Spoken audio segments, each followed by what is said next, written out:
Hello, everyone. My name is Julie McVey, and this is Unordinary Made Ordinary, where we talk about extraordinary experiences of everyday people. And today, our guest is Tricia Barker. Welcome, Tricia. Hey, Julie, I'm happy to be here.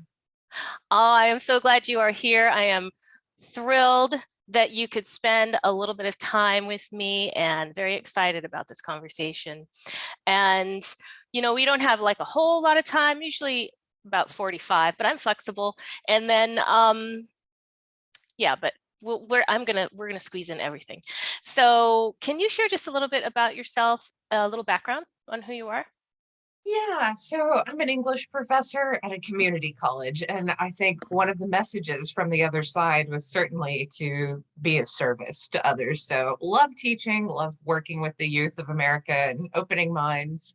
I'm also a medium and a theta healer, and so I love connecting with people, and I have a YouTube channel where I also interview near-death experiencers, but I've kind of slowed down on Oh, that. um, I've taken a break because it really takes up a lot of my time, the readings and connecting with people, and I have a lot going on. I'm also writing a second book. My first book was about my near-death experience, but since I'm an English professor, I'm writing a young adult novel. Nothing to do oh, necessarily with the near-death experience, just something that I thought of many years ago when teaching in a junior high. So I'm having fun. wow. Okay, so you are busy. Very. And I'm Okay. thinking about getting my real estate license on top of all that. Oh my goodness, you go. Okay, energy. Um, okay, I would love it if you could sort of just start off with your near-death experience leading up to that. What happened?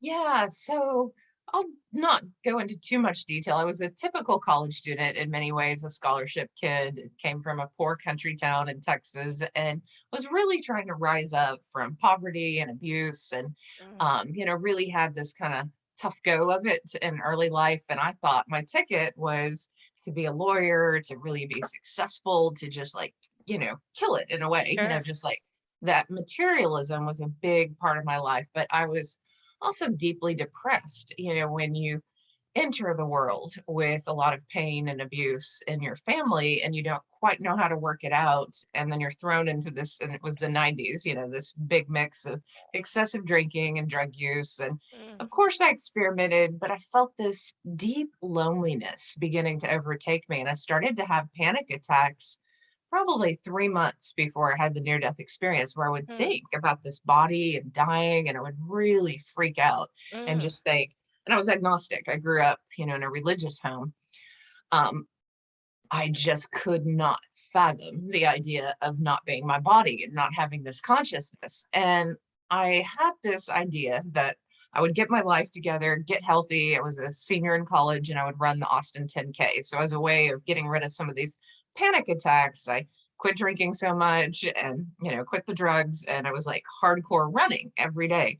wow. So this race was the symbol of I'm going to get my life together. Everything's going to be great.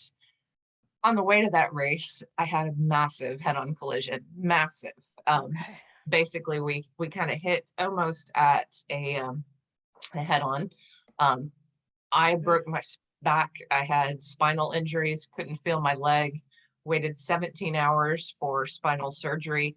Luckily, the other person was in a big car and they were pretty much fine. They had to have plastic surgery on their forehead okay. because the windshield had broken. But I remember this moment where I was like, "Ah, my life is no longer my own." Like Mm, when you're trying to control everything and then suddenly you have a moment like that, you're like, "I'm totally mm, dependent on the doctors, the nurses, what happens next. My life is no longer my own." yeah. And I had a brief, like, kind of foxhole prayer, where you reach up to God, and I was like, "God, if there's any God, just help me. This is horrific." And I ended up connecting with a neurosurgeon who was off duty because one had not come back in. Like they were short-staffed in Austin. There's a lot of college kids in that Mm, town who have a lot of accidents. And so oh, what happened is I waited without painkillers, without anything, strapped to this board, man. not knowing if I was going to walk. Eventually, she took me in for Wow. surgery. And the next thing I knew, I just stepped out of my body, and the surgery had been going for quite some time, because I remember seeing the body and almost kind of laughing, like I felt so much joy, because I knew the very moment I lifted up out of my body that we go on, that we do retain this consciousness. In fact, that consciousness even seemed clearer than when I was in my body. It seemed as if the body and the mind is a limiter of consciousness, and outside of body there's a whole lot more consciousness and a whole lot more joy. So first I mean, almost my spirit almost did this like jig or this dance, like, oh my God, I was wrong. Like I was so happy Wow. that being agnostic was not true, and the near-death experience goes on, but I was convinced in that first moment, because here I am looking at my body. It's very bloody.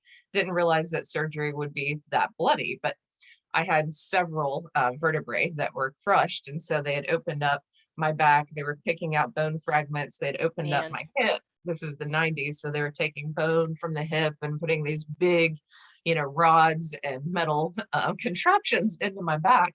And Wow. I just thought, wow, this is way more brutal than I would have realized. And I wonder if the blood has something to do with why I'm out of body. Like I had that brief moment, is this normal? Is this not normal?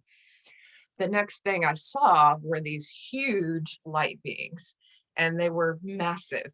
I didn't even have a concept of angels or Reiki or light work or any of this. Like I was totally uninterested in spirituality. So to see these massively intelligent beings floored me. I mean, like there they were behind the neurosurgeons, and I had so many thoughts all at one time. But one of the thoughts was, do the neurosurgeons realize that they're there? One, Hmm. and why are they here? And immediately they sent waves of light and energy into my spirit form and kind of Mm. calmed me down. Like I knew that they were there to help. And then they said, kind of playfully, and angels can be playful. They were like, watch this. And they sent this light through the back of the surgeons, through their hands, and it lit up my whole body. And in that Mm. moment, I knew that light is healing, that angels work through us, even if we're not aware of it, and that I would walk. I would be fine. I just understood that they were guiding the surgeons. And even if the surgeons missed something, they were going to help. Like they were literally there to assure me I'd walk and run and have a good life. So in that moment, I thought, okay, that's good to know. But then the monitor flatlined. So technically, that was just Oh. the out of body part, and then I realized, oh, the body's dead now. Oh. So I don't want to watch that. Like who wants to watch that? Do I just want to stay in here and get a lot of verifiable details now? Now I know that that's what people do. But I was like, gross. I don't want to watch that. I'm going somewhere else.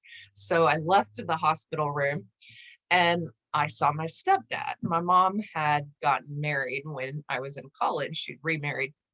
And my stepdad was one of those people who like looks down on people if they have one granule of sugar or drink a Diet Coke, or, he's real judgy about that kind of thing. And he was at the vending machine getting a Snickers bar. And I remember almost chuckling, going, he has a secret sugar addiction, and he's so judgy about other people. But then I also felt like, I hope he's nice to my mom. I hope that they have a good life. And even though the angels had told me I'd walk and run and have this life, well, the further I got away from my body, the more I was like, do I have to come back? Like, is that set in stone? Like, and I'm kind of enjoying being out of body. So Hmm. I saw him. And then my soul really just started saying goodbye to everyone I had ever met. I just sent love in this sense of, hey, have a good life, have a wonderful life, enjoy it, because I was happy as that spirit form. That's the most shocking thing about death, is preferred it to life in a way. And a lot of people talk about that, but there was so much joy and freedom and safety. I knew that I was supported, in that realm, even though it took a while to get to that presence of God. It's so hard to explain, but I felt like there was a higher consciousness or a love that was sending light through the whole thing, through the angels. And as I left the hospital and went into the night sky, and as I went into that night sky, it's like I transitioned really quickly. A lot of near-death experiencers talk about a tunnel, but I went far out into the stars, kind of like the cosmos, and I was just hanging out there and just enjoying being in the stars. And this light came closer and closer and said just different things that were intense messages. One was love is all that matters and all that we take with us. Remind them to go to nature and be like a little child. Hmm. Now, those seem like really simple messages, but 25 years later, I keep unpacking it. I keep thinking about Mm. these messages. And really, we worry so much in life, but it's the moments of love when we love a pet, when we love someone, when we are caring and compassionate and loving to ourselves, when we simply spread love through videos like you make, like just randomly putting love out there in the universe. These are the kinds of things we feel good about on the other side. It's not so much our accomplishments or, anything along that lines. It's really about, did you love? Did you love your life? Did you love? And Mm. from that place, I saw that even a moment, as a child, meditating in nature. So I didn't even know what meditation was, but one day I went out as a kid and sat in this briar patch and just closed my eyes and talked to God. And these rabbits came around me and they were very close to me. And God showed me that that was a beautiful moment, just to Mm. be peaceful in nature, to really transform your world simply with your consciousness. Hmm. And so the next place that I transitioned into was, I think, what people would call heaven, but to me, it felt like this beautiful holding space. It was, the grass was very green, the sky was very blue, the grass kind of swayed back and forth. There was nothing that was dead, everything was alive. So, Mm. you know how you look out in the winter at different times and maybe a piece of grass has a little brown on it. Each blade of Mm. grass like sung with the purity of what it was. It's like pure and alive. And I thought, oh, this is, just a beautiful place. I felt very peaceful, held in this light. But then my grandfather showed up and he was the only person who was dead. So near death Okay. experiencers, and I've interviewed a lot of them. Sometimes they'll see someone that they didn't know had died, like someone died a Mhm. few days before they had their near death Yeah. experience. They're like, "Why are you here?" And then they find out that someone died. But the only person I knew who was dead was this grandfather, and he was very loving, and I could trust him. And so I'm glad that he was there because there was this sense of understanding, and we talked with telepathy much like the angels sent that light. We didn't have to use our voices. Senses are very different. It was almost like he glowed with this light. He looked so young, about 35. At first I hardly recognized him. He was like his purest, most beautiful self. And yet it was the eyes and the jaw that I recognized as my grandfather. And he did something kind of unusual. And I'm a medium and I do communicate with people on the other side. And one thing that people always ask is, what are they doing over there? And he showed me something that was kind of unusual.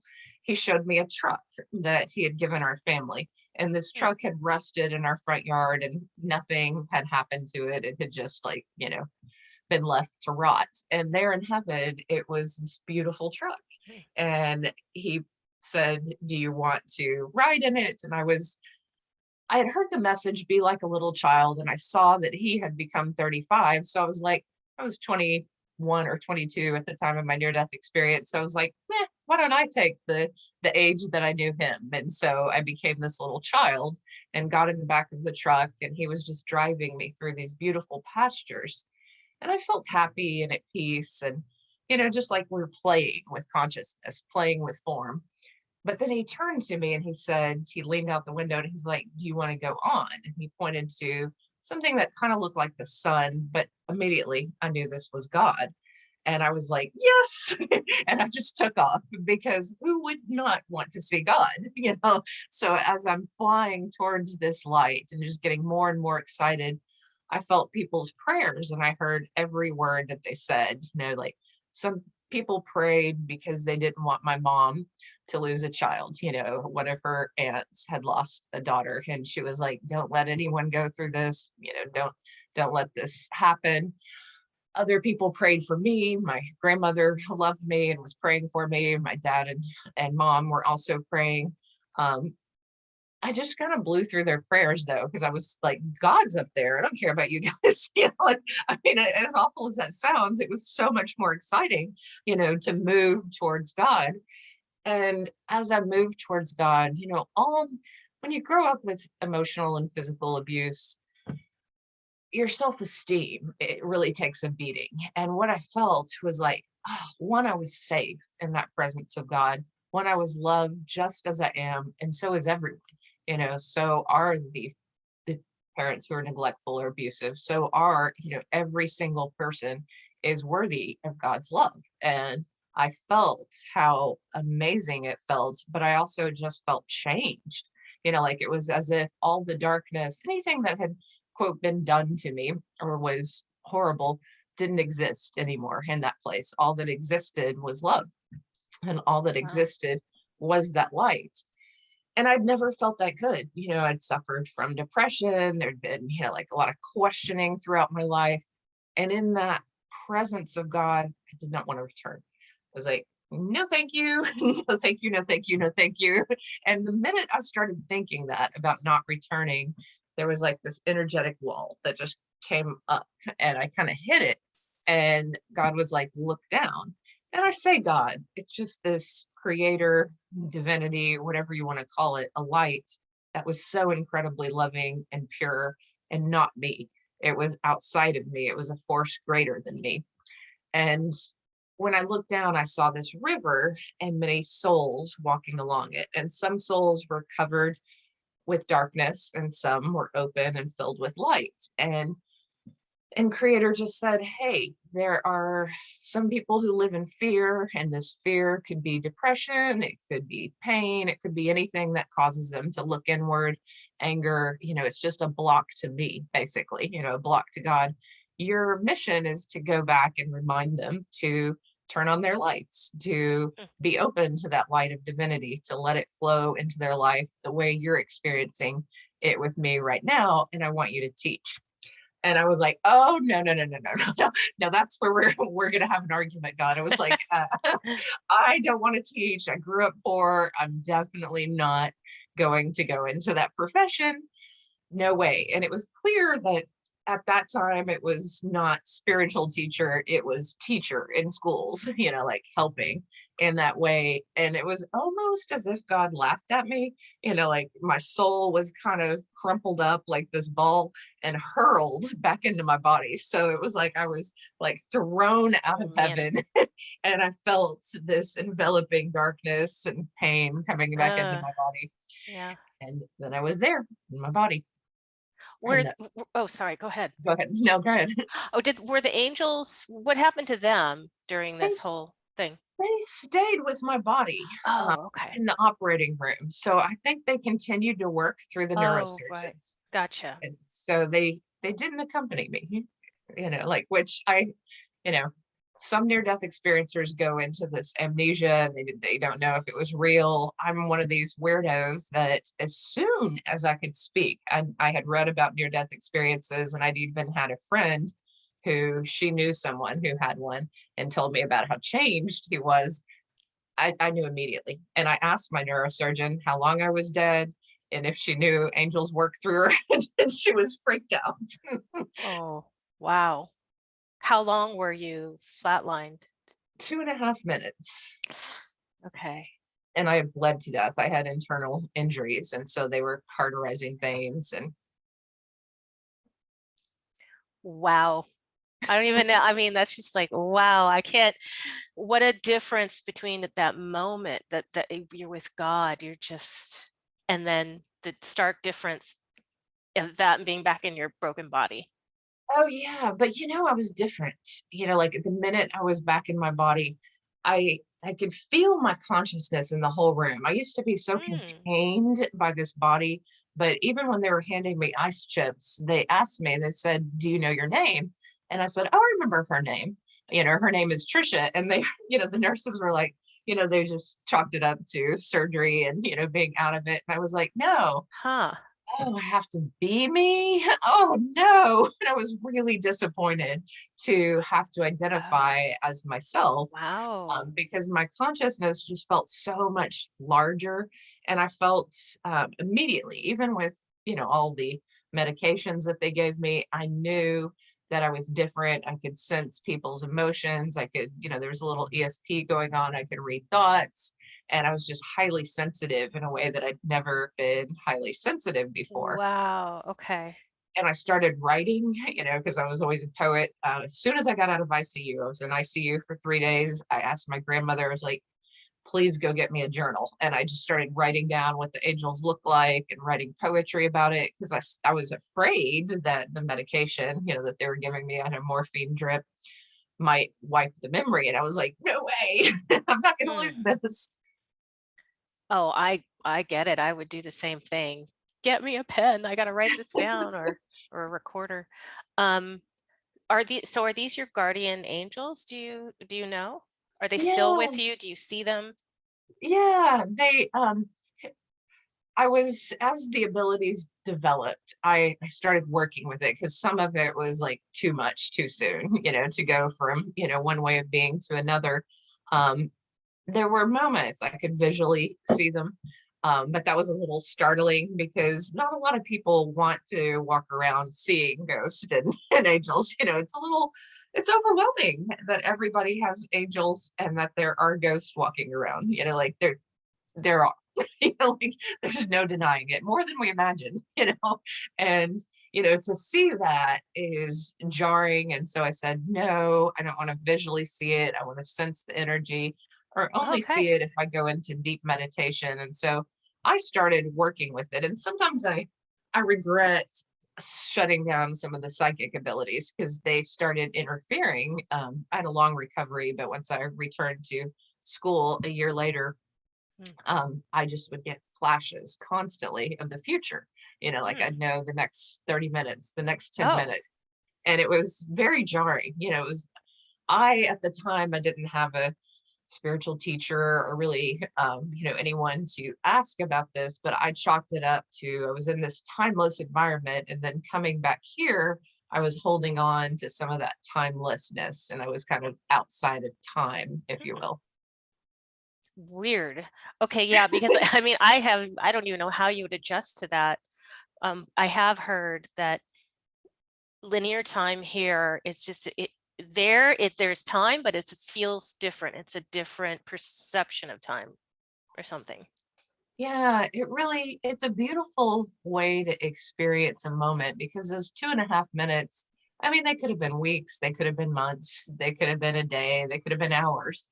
Hmm. I can't really like quantify it. It Wow. seemed like for 2.5 minutes, I was in eternity. I was in a timeless place. I mean, that's, to me, what it feels like.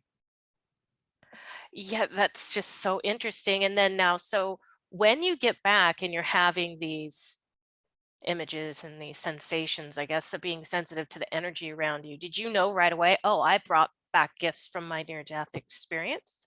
Not in quite that way. Like what I did is I said certain things. I didn't have quite the language for it that we have now, but what I said is, well, I crossed the veil. That's the way I look at it. Okay. I crossed that veil. So it's only natural that I'd be more sensitive to ghosts now, or to people, or to sense when Huh. people are about to die, because I've been there. Huh. Like, so there were Right. certain abilities that happen. And my grandmother's actually still alive, but there were several older relatives who I predicted their death. And I turned to her and I was like, a month before a great uncle died, I was like, he has cancer and he's going to die in about a month and a half. I see the light coming for him. And then he did, Ooh. and he didn't know about Wow. it. I mean, it was really fast. And she turned to me one day and she's like, if you ever see the light in my eyes, do not tell me. Oh. And I was like, got it. Is And this just with relatives or anyone you feel like you can now do this with? I don't try too often with people, unless they, like occasionally, people will ask. But yeah, I think Hmm. initially I wasn't trying to be a medium. This is only the last 5, 10 years.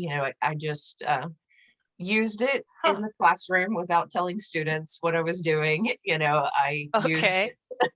I used it in various ways, just to help people. I just looked at it as a service. And if someone asked me something, I just asked their guides and and talk with them. And Huh. Remind me, how long ago was this accident?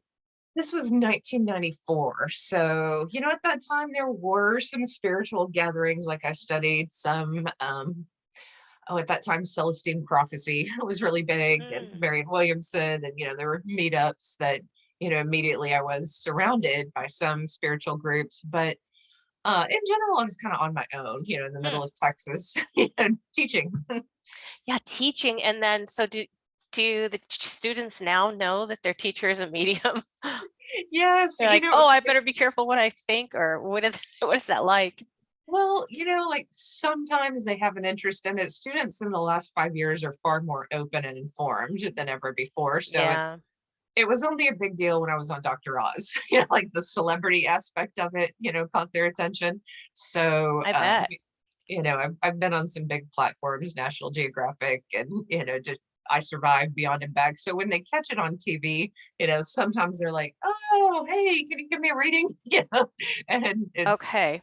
kind of cute. So But wait, so are you doing readings then as oh, yeah, another one of your jobs? Okay, so you do yeah. that. Yeah, Okay. and I tell them after the semester is completed, if they want a reading, they can contact me, students. But Okay.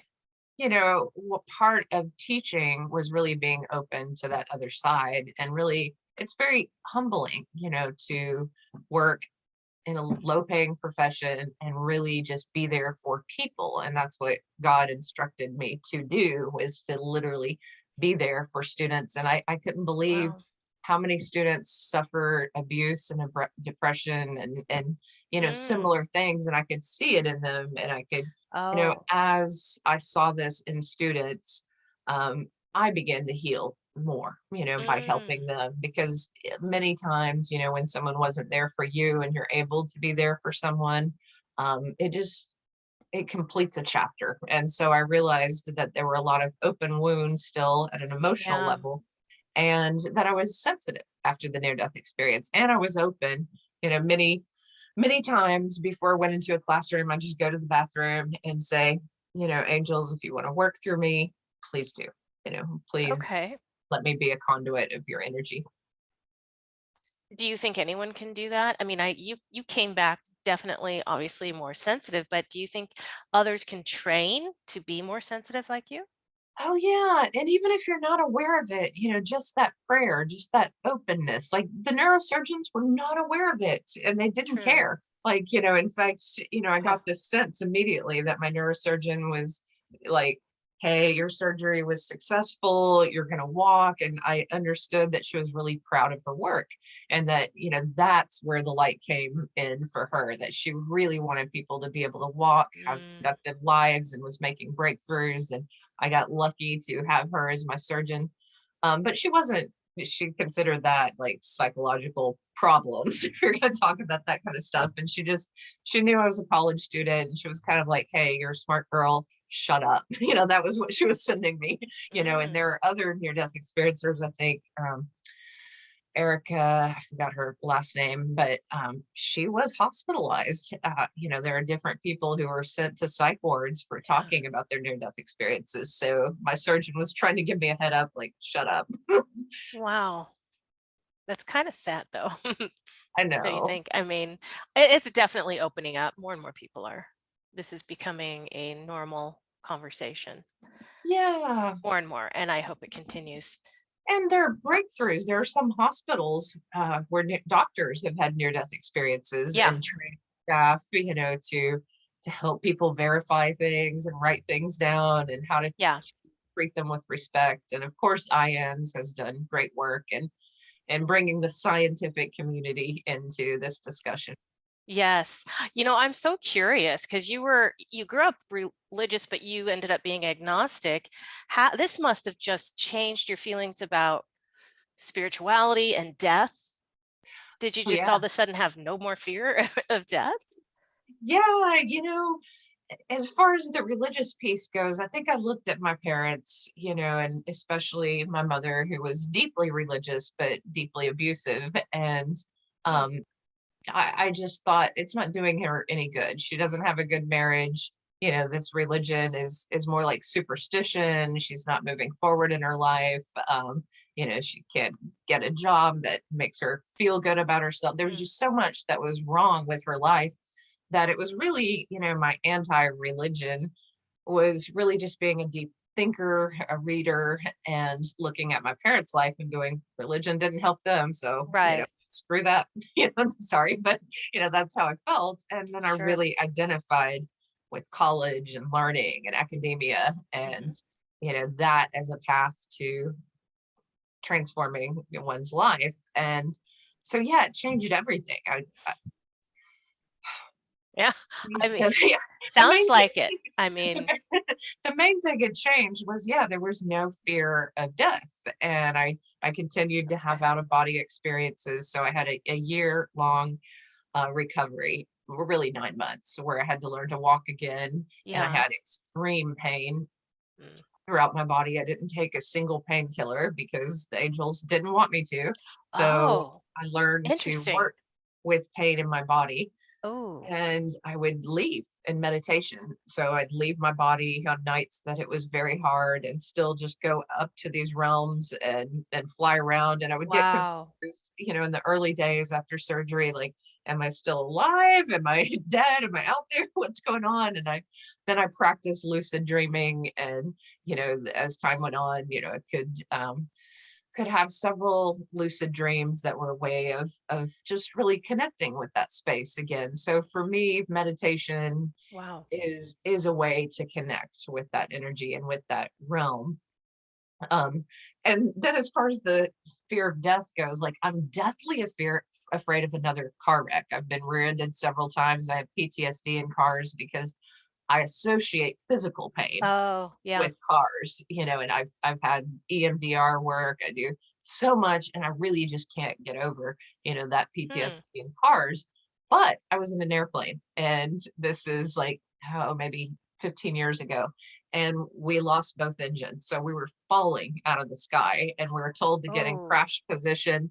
The guy next to me was screaming and crying, and I held his hand and held the woman's hand next to me, and I was perfectly calm. I mean, like, the only thought that went through Hmm. my head was, well, I thought I was going to write more books. I thought I was going to do more.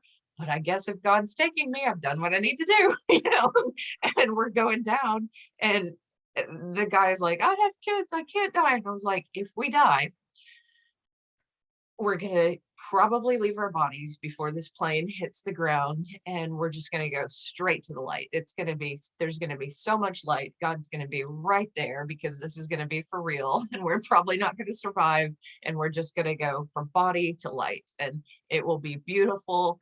We will not feel the pain. It will be fine. And I'm just talking to him, and he's crying, and the woman's crying next to me. And then the engine catches, the second engine, and we land in Spokane instead of Seattle. The pilot came out. I guess it was really bad. I don't know what happened, but he threw his cap down and he said, "You have no idea how bad this was, and I will never fly again." And he walked out. Wow. And I was like, cool. And I just jumped on the next flight. But the people outside were like, "Let's go get a drink at the bar. Let's talk about this." And I was like, "Nope, gotta go." They're traumatized and you're like, yeah, Wasn't my time. that's wow. That's So something else. So yeah, if I was in a car and it was going over a bridge, I'd probably be at ease. But every time brakes Mm. squeal or I hear ambulances, still it's It's like still, that muscle memory in your body. yeah, I mean, you were pretty broken up. I mean, a year of recovery. yeah, yeah, lots of pain. And lots of pain. And I'm just shocked that you were able to get out of body. What was this meditation that you learned to do that Well, you could somehow forget about the pain and you go out of body? first it was like pure desperation because I just thought, well, I had this near death experience. I'm in so much physical pain. It's 4 a.m. I can't sleep. I know the body needs sleep.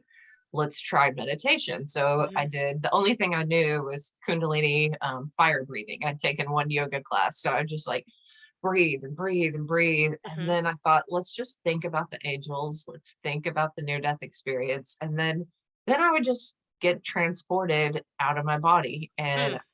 just kind of go back to some of those realms and Oh. continue to feel different things and ask different questions and Oh. receive some answers. And it was just this really beautiful way to get out of the pain. And then I would ask that Mm. the healing amplify. I was like, look, if you said I was going to walk, we need to speed this up a little.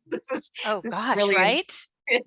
this is really intense. And so I'd feel this blue light throughout my body, and I'd know that they're working on me, that the angels were sending light to the bone. And I did, like heal and in the same amount of time. Tony Danza had his back accident the same time as Mm. me in a skiing accident. So I followed his progress, Oh, and because I thought he has the best doctors and the best rehab clinics, true. and he got out of his cast. So I made an appointment with my physician. I was like, let's take the x-ray, let's see if I'm there. And I was. So after 4 months, I could get out of the body cast.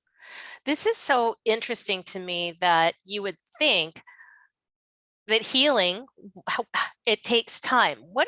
Why does this healing, this angelic healing, you think, oh, it should be miraculous. You're done, you're healed, but no. Do you have any theories about that? Well, a lot of people have followed Anita Morjani's near-death experience, and she had, she was in hospice and she had all these tumors, and she basically, was told her body would heal. They kept treating her, and she healed pretty quickly, but it still took weeks, maybe months, before those tumors went down. So, when I look at it, I feel like I had a very good run, after that 9 months of healing.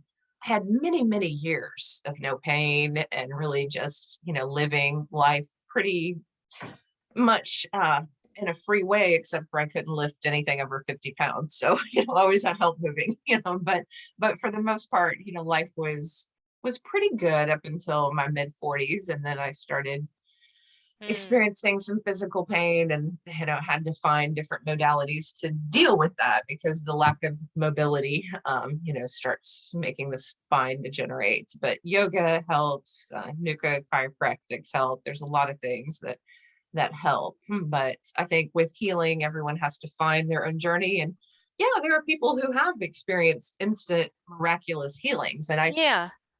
I've actually kind of studied that. So when I Oh. started having physical pain, I was like, okay, let's really go deep with this. And I Mm. went to this healing cathedral in Santa Fe. Have you heard of El Chimayo? Oh, It's right Chimayo. outside of Yeah, that it's sounds right familiar. outside of Right. Santa Fe, and it's this healing cathedral where a lot of people have had instant healings. They Okay. left crutches there. They feel like the spirit of Jesus is there. And I was like, let's see. Well, I was so shocked. So this was, I went there the first time, and I really did feel that presence. And that kind of shocked me, because my near death experience didn't feature a religious figure. I didn't see Jesus, I just felt God. But I felt him in that church. I felt the presence of Jesus. And what I felt was that healing begins at an emotional level and a spiritual level, and then it Hmm. moves out into the physical. And so I didn't get instant healing, but I changed. I went deeper with a lot of forgiveness around childhood, and just started unpacking some things that it's funny. I had a lot of neck pain, and when you can't see another side you of an issue, when you can't see someone else's viewpoint, Oh. it's almost a symbol of not being able to turn your neck. Hmm. And so I began to work on that, to see from other people's perspectives and to get deeper with my own healing. So it was a series. I went there for 3 years in a row, and Hmm. one healing worked on the emotional part of myself, another healing worked on the spiritual part of myself. The third time I went there, and I was really in deep physical pain. I felt like a snake was biting the back of my neck, just like Mm. constantly. And I was like, I don't know, maybe this is the end of my career. Maybe I have to go on disability. Maybe this is Wow. that moment. And I went into the cathedral, and the next day I found I went to this meetup for a chiropractor who was talking about people who couldn't walk, and, just the work he had done with Nuka chiropractics, which is not cracking, but it just adjusts that first vertebrae. So I Mm. went to him and for a treatment, and all the pain in my body left like immediately. And so my Oh my instant healing was through goodness. this chiropractor. Okay. And and I have to go monthly, to stay Mm. out of pain, but at least there's an answer, and Wow. yeah, so sometimes instant healings come through, following a trail to find it. Yes, it's just very interesting to me. It's just so different, all these journeys, and I'm really curious too about, is there a difference between the experiences of a near-death experience and an out-of-body experience, or can the experiences be very similar? They are similar for many people. Some of the learning and some of the connection with the other side is similar. But I think what is jarring for a lot of near death experiencers is seeing the body and knowing that your body is traumatized to the point Mm. of Yeah, possibly not making it. yeah. So there's a real big, like, this is it, that comes down. And an out of body experience, you generally feel the cord, and you can come back to your body, and that you're fine where you are. So there's a little bit of peace in that, and it's not quite so dramatic, and it's Hmm. something you want. So you're Yeah, prepared actually for it to some right. degree. I mean, it happens to some Usually, yeah. people, Yeah, who don't want it, but for the most part, near death experiences are not wanted. yeah. They're moments of extreme trauma, and they are coupled with trauma. So most near Mm, death experiencers are traumatized, by the mm. physical aspect of it, of their death. Yes, and yeah, good point. Because most people, when they go out of body, not all. I mean, some of them are spontaneous, and some people are like, I want to stop going out of body, and I'm like, what? I want to go.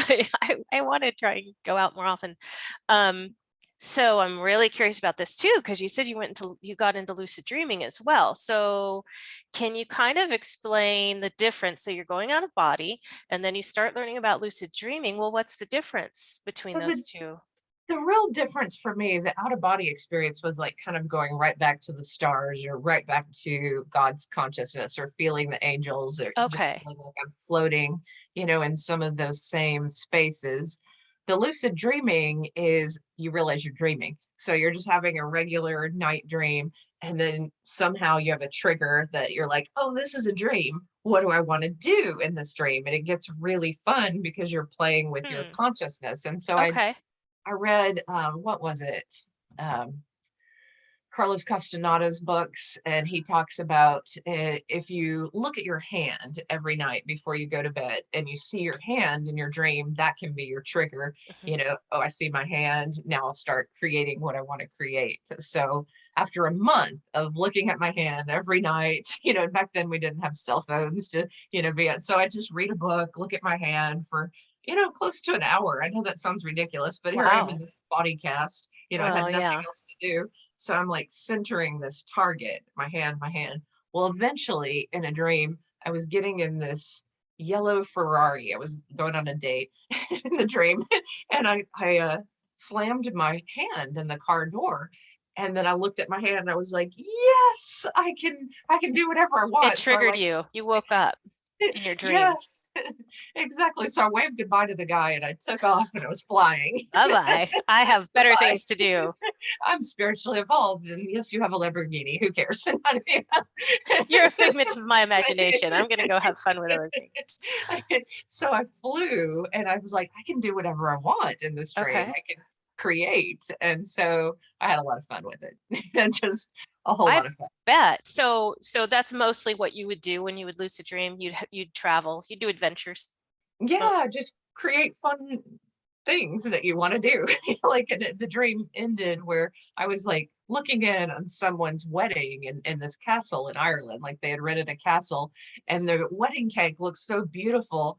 And I was like, I want a cake like that. So I created this wedding cake, and I was just like stuffing myself with the cake. And on that spiritual level, you can't really taste it, but I was like trying to imagine it.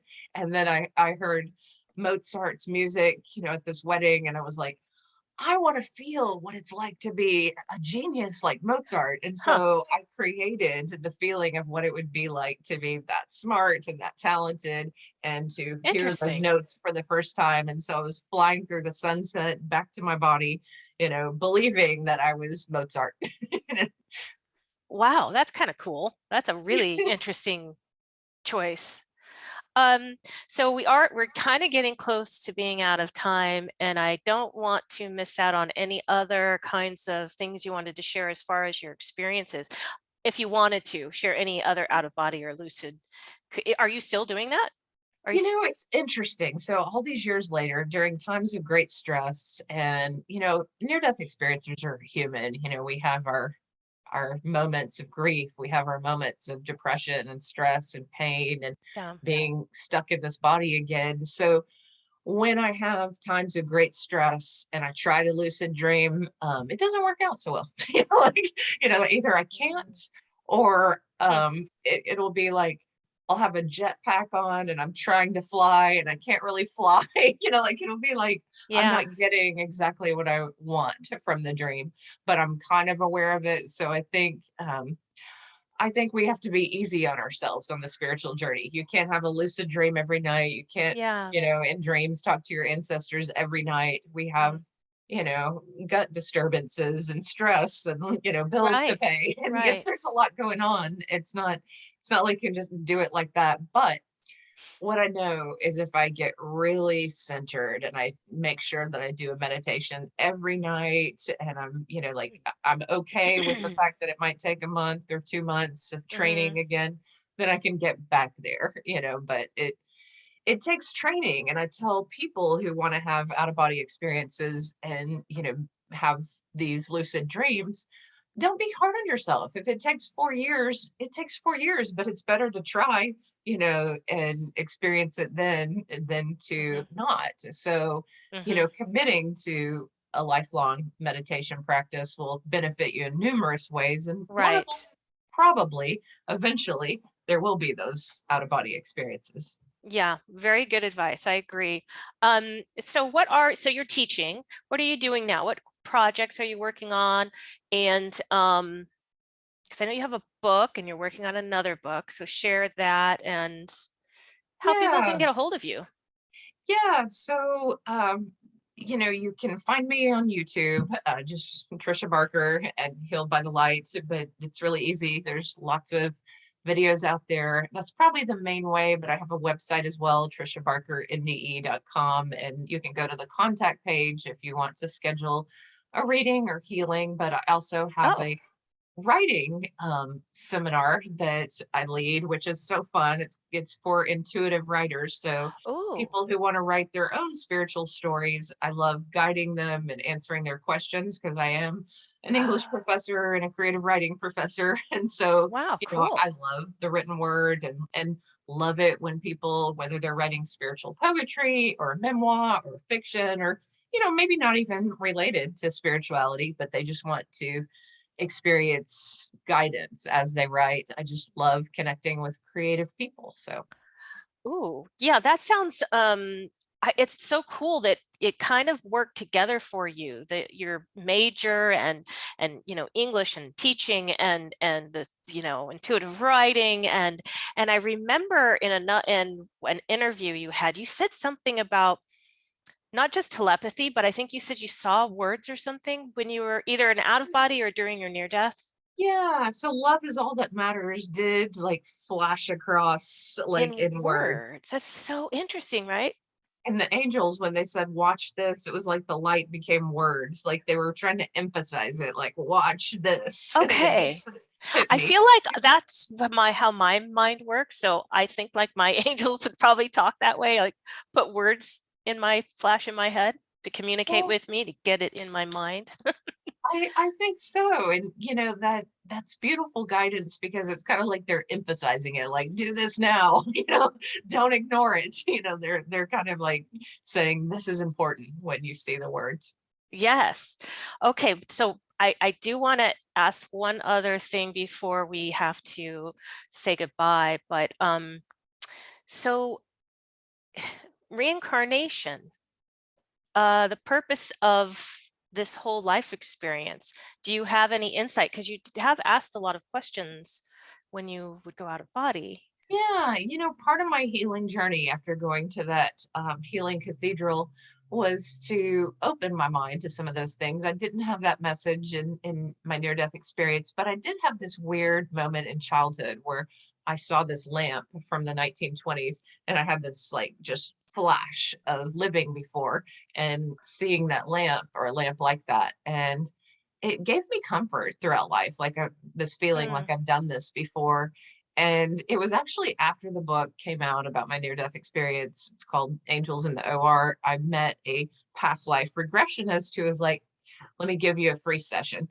And it shifted something in my life so deeply. And I just started having several of these sessions, and they transform something in life. So I highly recommend past mm, life regressions to people, especially if you have a particular issue that you're working on that, is a block in some way, or you really want to get past something. I think they're phenomenal because hmm, when you see that life where perhaps that was an issue, you see why your soul kind of gets stuck in hmm. a certain place, and it's Okay. very healing. Okay, that's good to know. That's interesting. There's so much we could go on, but we can't. But I do want to leave you with the last words. If there's anything on your heart that you're thinking, oh, I should have mentioned this or that. And I'm going to put all of your links in the video description. Um, did you share with us what the new book you're working? Oh, you did. You did mention that one. Okay. So I'm going to make Yeah. sure and get that too. Okay. Yeah. Well, I always like to leave with this, with two thoughts. And one is, when people are about to transition, all the people that love them, their pets, their loved ones, everyone sees it as a joyful reunion. So I know it's painful and it's scary for everyone. And it will probably be a little painful and scary even for me at the end, even near death experiencers. No one Sure. likes physical pain of it. But I know from that spiritual realm that we're being met and greeted with Hmm. so much love, and they look at it like it's this beautiful reunion of great joy. And the minute you leave your body, it's just gorgeous. It's absolutely Mm, beautiful. There's so much love waiting there for you. And I do believe if you want to do it again, you get to. My father is on the other side, and he wants to come back. He wants to huh. reincarnate. I talk to him, and so that's something he Okay. reinforces. He wants to do it better this time around. Really? Okay. I'm always curious about that because right now I'm like, I don't really feel like I need to come back, but you don't know what you're going to be like when you're over there and I know it's so it's much. food. I mean, I hope this is appropriate, but it's food and sex that brings a lot of us back. You can't experience some things in spirit. So love, passion, food, these things are not Yeah. found there. But a lot of people, and especially near-death experiencers, and I go back and forth. Sometimes I want to come back. Other times I Mm, really want to work as like a guide, mm, help yeah. people who are transitioning, or just, Right. be there for all these people who are waking up and can hear, guidance on the other side. Yes. Yes. Might Well, be fun. this has been so fun, this conversation. Again, I've learned a few things and you're just a beautiful light and energy. I just have really appreciated you. Thank you so Well, much. thank you. I've appreciated this too. It's been a lot of fun. And thank you for having me on your show. And I hope you meet a lot of fun people out there. I have been. Thank you. And thank you to everyone watching. This has been Julie McVey with Unordinary Made Ordinary. And I hope you'll join us next time for another fascinating interview. And if you did enjoy this, please give it a thumbs up. And then if you like this type of content, subscribe. And I hope you're having a fantastic day or evening, wherever you are on the planet or off the planet. And I'll see y'all next time. Bye-bye.